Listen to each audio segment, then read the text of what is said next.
నమస్కారం వార్తలోకి స్వాగతం. ముందుగా ముఖ్యాంశాలు. ఉచిత పథకాలకు నేను వ్యతిరేకం. చదువు, వైద్యం మాత్రమే ఉచితంగా ఇవ్వాలి.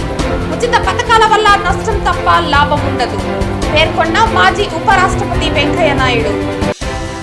పాదరక్షలు వేసుకుని మహాద్వారం వరకు ముగ్గురు భక్తులు వెళ్లారు అంటే ఎలాంటి భద్రత ఉందో తెలుస్తోంది. టీటీడీ పాలక మండలి వెంటనే రాజీనామా చేయాలని టీటీడీ మాజీ చైర్మన్ భూమన కరుణాకర్ రెడ్డి డిమాండ్. పాఠశాలల రద్దుకు వ్యతిరేకంగా 14న నిరసన. ప్రజా సంఘాల ఐక్యవేదిక పిలుపు. వార్తల్లోని వివరాలు.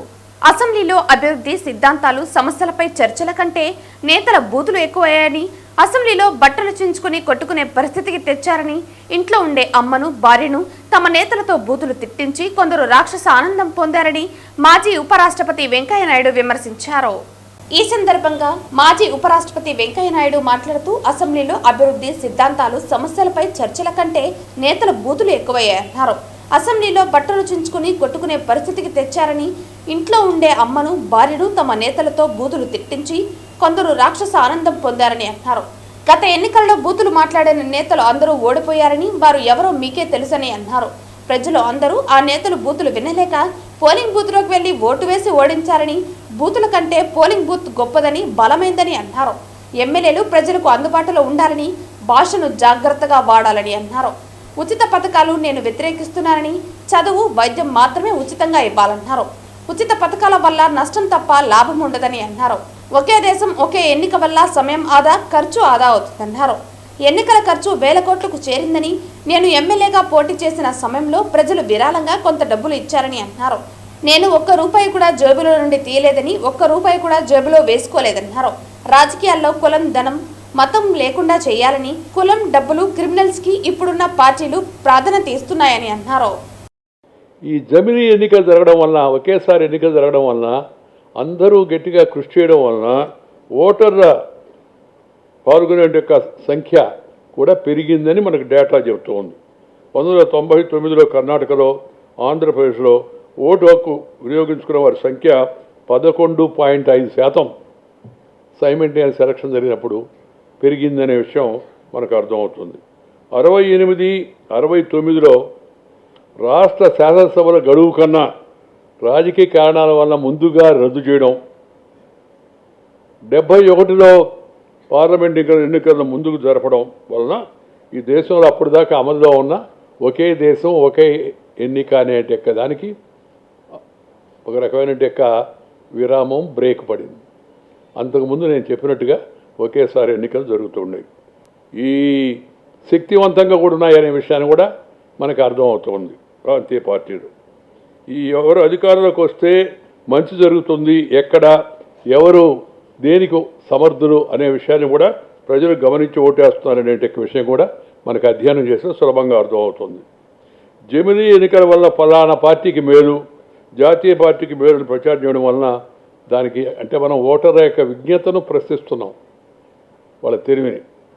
ప్రాంతీయ పార్టీ నమ్మే పార్టీలకు ఓట్లు వేసేవారు కూడా అనేక మంది, కారణాలు ఏమన్నా కావచ్చు, అది సరైందా కాదని మనం ఇప్పుడు చర్చించలే, కానీ దానికి కూడా తగిన సంఖ్యలో ఓటు వేసేవాళ్ళు ఉన్నారు, వాటికి నిధులు ఇచ్చేవాళ్ళు ఉన్నారు. రాజకీయ సిద్ధాంతాలకు అతీతంగా అన్ని రాష్ట్రాల్లో వచ్చిన ప్రభుత్వాలు, రాష్ట్ర ప్రభుత్వం, కేంద్ర ప్రభుత్వం కలిసి పనిచేయాలి. అది నేటి అవసరం. ఎన్నికలు ఎప్పుడు జరిగినా, ఆ ఎన్నికల్లో ఎవరు గెలిచినా, centre and state they should have proper communication, proper coordination. They should not go for confrontation. ఇది మనకు అనుభవం చెప్తూ ఉంది. ఘర్షణ కాదు, అంటే వాడు చెప్పిందే వీళ్ళు పాటించాలి అదేం కాదు. రాజకీయ భేదాలు ఉన్నప్పటికీ కూడా రాష్ట్ర అభివృద్ధి ముఖ్యము, దేశ అభివృద్ధి ముఖ్యము. దాని దృష్ట్యా ఎవరు మంచి చేస్తుంటే ఆ మంచిని మనం సమర్థించాలా, ఎవరు కాస్త మన దృష్టిలో, వాళ్ళ దృష్టిలో, ఆ రాజకీయ పార్టీ దృష్టిలో చూడనుకుంటే దాన్ని వ్యతిరేకించాలా. కానీ అది ఘర్షణకు దారి తీయకూడదు. ఏవి చేసినా సరే మనం ఏం చెప్తే దానికి మేము వ్యతిరేకం, వీళ్ళు ఏమడిగితే దానికి మేము వ్యతిరేకం అనే ధోరణి జాతీయ పార్టీలు, ప్రాంతీయ పార్టీలు, అధికార పార్టీలు, ప్రతిపక్ష పార్టీలు తీసుకున్నాయనుకోండి, దానివల్ల దేశానికి మేలు జరగదు, నష్టం జరుగుతుంది. తిరుమలలో భద్రత డొల్ల మరోసారి బయటపడిందని, పాదరక్షలు వేసుకుని మహాద్వారం వద్దకు ముగ్గురు భక్తులు వెళ్లారంటే ఎలాంటి భద్రత ఉందో తెలుస్తోందని టీటీడీ మాజీ చైర్మన్ భూమన కరుణాకర్ రెడ్డి అన్నారు. శ్రీవారి దర్శన వైకుంఠ క్యూ కాంప్లెక్స్ నుంచి మహాద్వారం వరకు పట్టించుకోలేదని మండిపడ్డారు. ఈ సందర్భంగా టీటీడీ మాజీ చైర్మన్ భూమన కరుణాకర్ రెడ్డి మాట్లాడుతూ మేజర్లకు అనుమతి ఉందని ఏ బోర్డులో తీర్మానం చేశారో చెప్పండి అని పేర్కొన్నారు.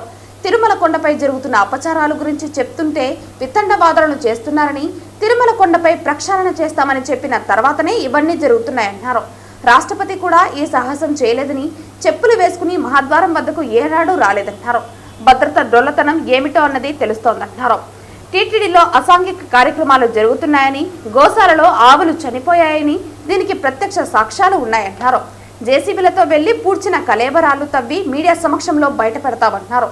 టీటీడీ పాలక మండలి వెంటనే రాజీనామా చేయాలని డిమాండ్ చేస్తున్నామన్నారు. దీనికి కారణమైన సెక్యూరిటీ, ఇతర అధికారులపై వెంటనే చర్యలు తీసుకోవాలన్నారు. తిరుమల భద్రత ఎంత అధ్వాన స్థితికి వెళ్లిందో అనేది తేటతెల్లమైందన్నారు. తిరుపతి గోశాలలో గోవులు చనిపోయాయని చెప్తే మాపై ఎదురుదాడి విమర్శలు చేస్తున్నారని పేర్కొన్నారు. పరమ పావనుడైన వెంకటేశ్వర స్వామి ఆలయంలో భద్రతా వైఫల్యం, వాళ్ళ డొల్లతనం ఈ రోజున మరింత స్పష్టంగా లోక విదితమైంది. ఈరోజు శ్రీవాణి దర్శనానికి వెళ్ళినటువంటి ముగ్గురు భక్తులు వైకుంఠం క్యూ కాంప్లెక్స్ నుండి మహద్వారం వరకు, అంటే దాదాపు 1/2 కిలోమీటర్ మేర, మధ్యలో దాదాపు 3 అంచెల భద్రతా సిబ్బంది ఉంటున్నారు కూడా. ఉండినా వీళ్ళు పాదరక్షలతో మహద్వారం వరకు రావటం తిరుమల తిరుపతి ఆలయ చరిత్రలోనే ఇలాంటి దుర్ఘటన జరగటం మొదటిసారి. శ్రీవారి ఆలయ 4 మాడ వీధులలో పాదరక్షలు ధరించటం మీద నిషేధం ఉన్నది. కానీ ఈ ముగ్గురు భక్తుల్ని వైకుంఠం క్యూ కాంప్లెక్స్లోనే ఎలా రానిచ్చారు? మధ్యలో భద్రతా సిబ్బంది, విజిలెన్స్ వాళ్ళు ఎందుకు అడ్డుకోలేకపోయారు? మహద్వారం గేటు దగ్గర వరకు కూడా వాళ్లను పట్టించుకోకుండా పోవటము అంటే తిరుమల తిరుపతి దేవస్థాన పాలనా వ్యవస్థ ఎంత అధ్వాన్నమైనటువంటి పరిస్థితుల్లోకి వెళ్ళింది ఈ కూటమి ప్రభుత్వంలో అన్నది స్పష్టంగా తేటతెల్లమైపోయింది. దీని మీద టీటీడీ అధికారులు చాలా చక్కటి వివరణలు కూడా ఇవ్వచ్చు. అవి పాదరక్షలు కావు, చెవులో వేసుకునేటువంటి రింగులనొచ్చు, లేదా మొలగట్టుకునేటువంటి వడ్డాణాలని కూడా చెప్పవచ్చు, లేకపోతే ఆ పాదరక్షలు కావనే చెప్పవచ్చు, పాదాలకు రక్షకులుగా వాడుకున్నారని చెప్పవచ్చు. ఇలా ఏ రకమైనటువంటి బుకాయింపులైనా ఆడవచ్చు. కానీ ఏ రకమైనటువంటి బుకాయింపులు ఆడినా పాదాలకు రక్షణగా ఉండేటువంటి పాదరక్షలని ఎట్టి పరిస్థితుల్లోనూ కూడా వైకుంఠం క్యూ కాంప్లెక్స్ ముందు నుంచి అనుమతి లేదు అన్నది తేటతెల్లమైనటువంటి విషయము. దీనికి నేను ఇప్పుడే ఎవరో టీటీడీ అధికారులు చెప్పినట్టుగా మేజోళ్లకు పర్మిషన్ ఉంది అని వాళ్ళు ప్రకటించినారని నాకెవరో చెప్పినారు. మేజోళ్లకు పర్మిషన్ ఉంది అన్నది ఏ బోర్డులో నిర్ణయించినారో ఆ బోర్డు తీర్మానాన్ని బయటికి తీయాలి. ఏ ఆగమ సలహా మండలి నిర్ణయించిందో, ఏ ఆగమ సలహా మండలి సలహా ఇచ్చిందో ఆ ఆగమ సలహా మండలి యొక్క తీర్పును కూడా చెప్పాల్సినటువంటి బాధ్యత టీటీడీ అధికారుల మీద ఉంది. మేము కొండ మీద జరుగుతున్నటువంటి అపచారాలను గురించి మాట్లాడితే దాని మీద వితండకరమైనటువంటి వాదనలు, వివరణలు ఇచ్చి సరిపుచ్చుకోవాలంటే కుదరదు. నిరంతరం ఈ కూటమి పాలన ప్రారంభమైనప్పటి నుంచి చంద్రబాబు నాయుడు గారు కొండనంతా కూడా ప్రక్షాళన చేస్తున్నాను అని చెప్పినప్పటి నుంచే ఈ రకమైనటువంటి సంఘటనలన్నీ కూడా వరుస చైన్ లాగా జరుగుతున్నాయి. అంటే దీన్ని బట్టి చూస్తే ప్రక్షాళన అంటే ఇదేనా చంద్రబాబు గారు అనేటువంటి అనుమానం భక్తులందరికీ వచ్చేటువంటి అవకాశం ఉన్నది. రాష్ట్రంలో విద్యారంగంపై ప్రభుత్వం సాగిస్తున్న దాడి, పాఠశాలల రద్దును వ్యతిరేకిస్తూ ప్రజా సంఘాల ఐక్యవేదిక ఆధ్వర్యంలో ఏప్రిల్ 14వ తేదీ సోమవారం నాడు భారీ నిరసనను చేపట్టనున్నామని ప్రజా సంఘాల ఐక్యవేదిక నేతలు కందారపు మురళి, నాగరాజు, సాయిలక్ష్మి, రవి, జయచంద్ర, యుగంధర్ తదితరులు పిలుపునిచ్చారు. ఏప్రిల్ 14వ తేదీ అంబేద్కర్ జయంతిని పురస్కరించుకుని సాయంత్రం 4 గంటలకు తిరుపతి ఇందిరా మైదానం నుంచి నాలుకాల మండపం రైల్వే స్టేషన్ మీదుగా ఆర్టీసీ బస్టాండ్ సమీపంలోని అంబేద్కర్ విగ్రహం వరకు ప్రజా ప్రదర్శనను నిర్వహించి అంబేద్కర్ విగ్రహానికి వినతి పత్రం సమర్పించడం జరుగుతుందని తెలిపారు. వైసీపీ ప్రభుత్వం ప్రవేశపెట్టిన 117, 128 జీవోలను రద్దు చేస్తామని చెప్పిన టీడీపీ ఆ జీవోలను రద్దు చేసింది. జీవోల స్థానంలో మెమోను తీసుకువచ్చారని ఆరోపించారు. ఈ మెమోలోని అంశాలు గత జీవోల కంటే మరింత దారుణంగా ఉన్నాయని విమర్శించారు. గ్రామ పంచాయతీలలో 60 మంది విద్యార్థుల కంటే తక్కువ మంది ఉన్న స్కూళ్లలో విద్యార్థుల తల్లిదండ్రుల అభిప్రాయం మేరకు స్కూళ్ల కొనసాగింపు గురించి ప్రకటిస్తామని, 45 మంది విద్యార్థులు ఉన్న పరిగణలోకి తీసుకుంటామని చెప్పి ఆచరణలో 60 మంది కంటే ఎక్కువ ఉన్న స్కూళ్లను రద్దు చేయడం దారుణమన్నారు. ఈ కారణంగా వేలాది ఉద్యోగాలు రద్దవుతాయని నేతలు అన్నారు. గత ప్రభుత్వ నిర్వాహకం వల్ల 25,000 టీచర్ పోస్టులు రద్దయ్యాయని, స్కూళ్ల మూసివేతకై బలవంతం చేస్తూ అధికారులు స్వయంగా కలెక్టర్ ఇబ్బంది పెట్టడం దారుణమని విమర్శించారు. పాఠశాలలు మూసివేసే లక్ష్యంగా ప్రవర్తిస్తున్నారని, ఈ చర్య ఫలితంగా 900 స్కూళ్లు తిరుపతి జిల్లాలో మూసివేయబడతాయన్నారు. ప్రభుత్వ పాఠశాలలు మూసివేత కారణంగా పేదలు విద్యకు దూరం అవుతారని, ప్రభుత్వం తన తిరుగమన వైఖరిని మార్చుకోవాలని కోరుతున్నామన్నారు. ఈరోజు ప్రభుత్వ పాఠశాలలన్నింటినీ కూడా నిర్వీర్యం చేసేటువంటి పద్ధతుల్లో, పాఠశాలల్ని మూసివేసేటువంటి పద్ధతుల్లో ఈ ప్రభుత్వం నిర్ణయం తీసుకోవడం సరైనది కాదు. ఇప్పటికే ఎక్కువ మంది ఆడపిల్లలందరూ కూడా ప్రభుత్వ పాఠశాలలకి వెళ్తున్నారు. ప్రైవేటు పాఠశాలల్లో డబ్బులు పెట్టి చదివించలేనటువంటి పరిస్థితి ఉంది. మళ్ళీ ఆడపిల్లల విద్యకు దూరం అయ్యేటువంటి పరిస్థితి అనేది వస్తుంది. కాబట్టి ఇప్పుడు ఏదైతే పాఠశాలల్ని మూసివేయాలని నిర్ణయించుకున్నారో వాటన్నిటిని యథాతథంగా కొనసాగించాలని చెప్పేసి కోరుతున్నాము. ఇప్పటికే ప్రభుత్వ పాఠశాలల్లో ఉపాధ్యాయ పోస్టుల్ని భర్తీ చేయకపోవడం వలన అసలు 9వ తరగతి చదివేటువంటి పిల్లలకు కూడా సక్రమంగా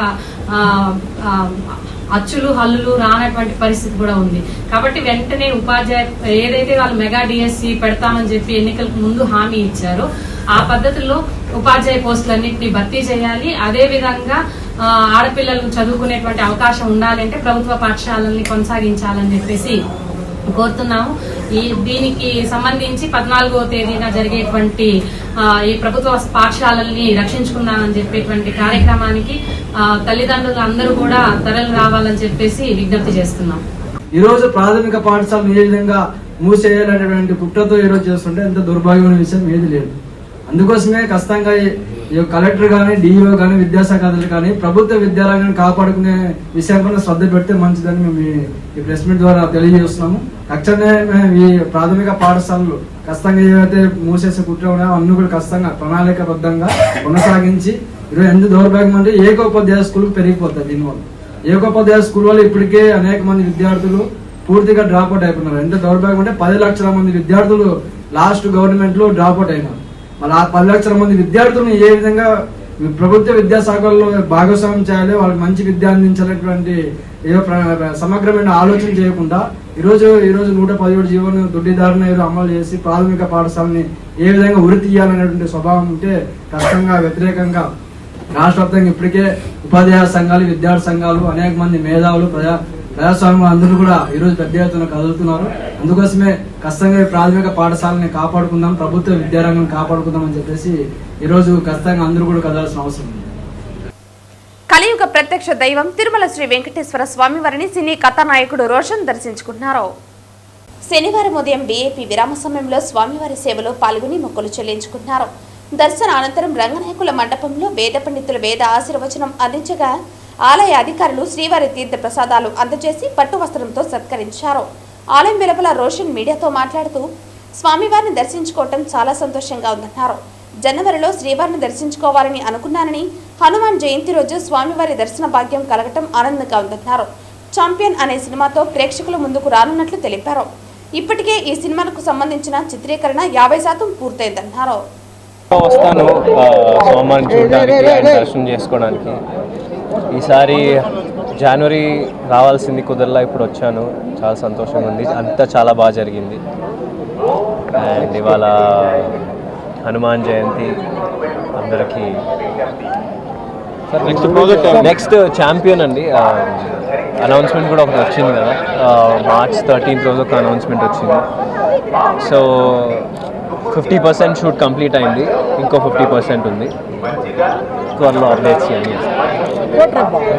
శనివారం రోజున తిరుపతి నగరం గోవిందనామ స్మరణతో మారుమోగింది. తిరుపతి నగరంలో మరింత ఆధ్యాత్మిక శోభను పెంచడానికి ఇటు స్థానికుల్లోనూ అటు భక్తుల్లోనూ భక్తి భావాన్ని మరింత పెంచాలనే సంకల్పంతో స్థానిక భజన మండలి కళాకారులు ప్రతి శనివారం నగరంలో గోవిందనామ సంకీర్తనలు చేపడుతున్నారు. అందులో భాగంగా ఉదయం 5 గంటల నుంచి దాదాపు 100 మంది భజన మండలి కళాకారులు భక్తులు తిరునామాలు ధరించి సాంప్రదాయ వస్త్రాలతో మంగళ వాయిద్యాలు తప్పెట్ట తాళాలతో నగరంలో గోవిందనామ సంకీర్తనలు ఆలపించారు. ఈ సందర్భంగా నగర సంకీర్తన మండలి సభ్యులు మాట్లాడుతూ శనివారం రోజు శ్రీనివాసుడికి ఎంతో ప్రీతికరమైన రోజుని గుర్తు చేశారు. అందుకే ఆయనను స్మరిస్తూ నేడు భారీ సంఖ్యలో కళాకారులు తరలివచ్చి నగర సంకీర్తనలో పాల్గొనడం సంతోషంగా ఉందన్నారు. ఈ నగర సంకీర్తన అనంతరం భక్తులకు అన్నప్రసాదం పంపిణీ చేశారు. ఈ కార్యక్రమంలో గుండాల గోపినాథ్, రాజశేఖర్ రెడ్డి, మునినాథారెడ్డి, వాసుదేవరెడ్డి, తొండవనటి సుబ్రహ్మణ్యం రెడ్డి, వాసు, విజయ్ భాస్కర్ రెడ్డి తదితరులు పాల్గొన్నారు. పరమ పవిత్రమైనటువంటి తిరుపతి పురవీధులలో గోవిందరాజు స్వామి వారి చతుర్మాడ వీధులలో ప్రతి శనివారం నిర్వహించేటువంటి నగర సంకీర్తన బృందం ఈరోజు ప్రతిరోజు కూడా ప్రతి శనివారం కూడా ఉదయం 5 గంటల నుంచి 7 గంటల వరకు ఈ పురవీధుల్లో గోవిందనామ స్మరణ చేస్తూ నగర సంకీర్తన చేయటం అనాదిగా 1.5 సంవత్సరంగా జరుగుతోంది. ఈ కార్యక్రమంలో పాల్గొనే భక్తులందరూ చైత్రార్థులై ఈ చైత్ర పౌర్ణమి సందర్భంగా ఈ నగర సంకీర్తనలో పాల్గొన్న వారందరికీ కూడా ఆ వెంకటేశ్వర స్వామి అనుగ్రహం ఉండాలని, తిరుపతి పట్టణంలో గల అందరూ కూడా ప్రతి శనివారం జరిగే ఈ నగర సంకీర్తనలో పాల్గొనవలసిందిగా ఈ నగర సంకీర్తన బృందం తరఫున అందరినీ ఆహ్వానం పలుకుతాం. తిరుమల శ్రీవారి ఆలయం వెనుకవైపు గల వసంతోత్సవ మండపంలో గత 3 రోజుల పాటు అంగరంగ వైభవంగా జరిగిన సాలకట్ల వసంతోత్సవాలు శనివారం కన్నుల పండుగగా ముగిశాయి. తొలి రోజు, రెండవ రోజు శ్రీ మలయప్ప స్వామివారు తన ఉభయ దేవేర్లతో కలిసి వసంతోత్సవంలో పాల్గొనగా చివరి రోజున శ్రీదేవి భూదేవి సమేత శ్రీ మలయప్పతో పాటుగా శ్రీ సీతారామ లక్ష్మణ సమేత ఆంజనేయ స్వామివారు, శ్రీ రుక్మిణి సమేత శ్రీకృష్ణ స్వామివారు వసంతోత్సవ సేవలో పాల్గొన్నారు. ఈ కార్యక్రమం ఆద్యంతం నేత్రపర్వంగా సాగింది. మధ్యాహ్నం 2 నుండి 4 గంటల వరకు స్వామి అమ్మవార్ల ఉత్సవాలకు స్నపన తిరుమంజనం వైభవంగా నిర్వహించారు. ఇందులో పాలు, పెరుగు, తేనె, కొబ్బరి నీళ్లు, పసుపు, చందనంతో అభిషేకం చేశారు. ఒకే వేదికపై సమస్త మూలవర్లను దర్శించిన భక్తులు తన్మయత్వంతో పులకించారు. అదేవిధంగా ప్రతి నెల పౌర్ణమి నాడు తిరుమలలో నిర్వహించే గరుడ సేవను వార్షిక వసంతోత్సవాల కారణంగా టీటీడీ రద్దు చేసింది. ఈ కార్యక్రమంలో తిరుమల పెద్ద జిఆర్ స్వామి, చిన్న జిఆర్ స్వామి, ఆలయ డిప్యూటీ ఈవో లోకనాథం, పేష్కర్ రామకృష్ణ, ఇతర అధికారులు, విశేష సంఖ్యలో భక్తులు పాల్గొన్నారు.